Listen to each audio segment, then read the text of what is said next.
Samantala, tawagin natin ang susunod na pares.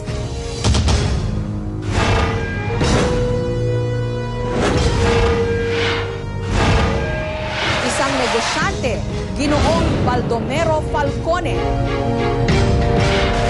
At si Attorney Samson Alcantara. Magandang gabi po sa inyo. Handa na ho ba kayo? Narito ang una ninyong pagsubok. May mahigit 30 komite sa Senado na humahawak sa iba't ibang bagay mula sa climate change, medisina, pabahay, iligal na droga at iba pa. Saang komite ka nababagay?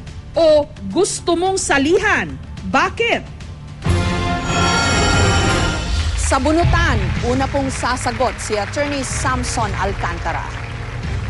Ang gusto ko po ay sa Committee on Labor. Kasi ako ay guro at nagtuturo ng labor law. Mga 45 years na ako nagtuturo ng labor law.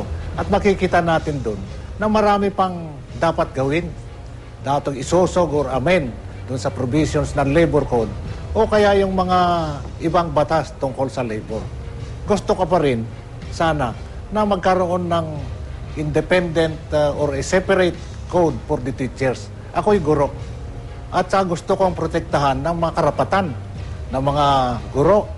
At kailangan na lahat ng batas tungkol sa teachers dapat sa isang kodigo na yon nagkakaroon ng relationship, yung rules governing relationship between the teacher and the school, between the teacher and the student, between the teacher and the parents.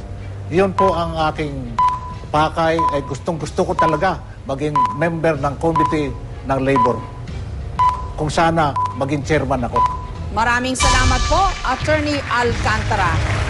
Saang committee mo naman gustong sumali, Ginoong Baldomero Falcone?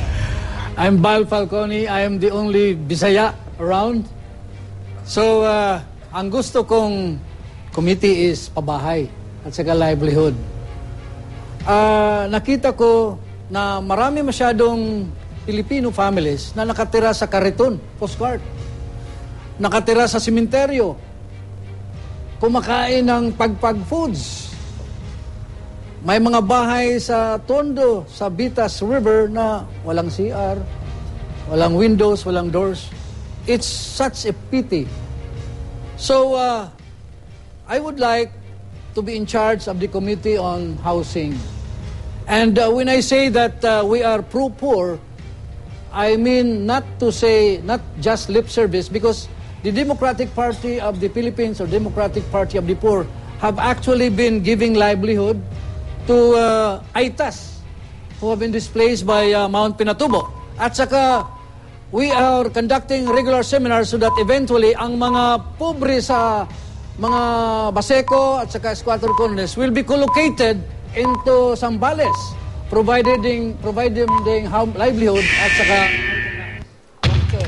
Maraming pong salamat, Attorney Samson Alcantara at Ginoong Baldomero Falcone.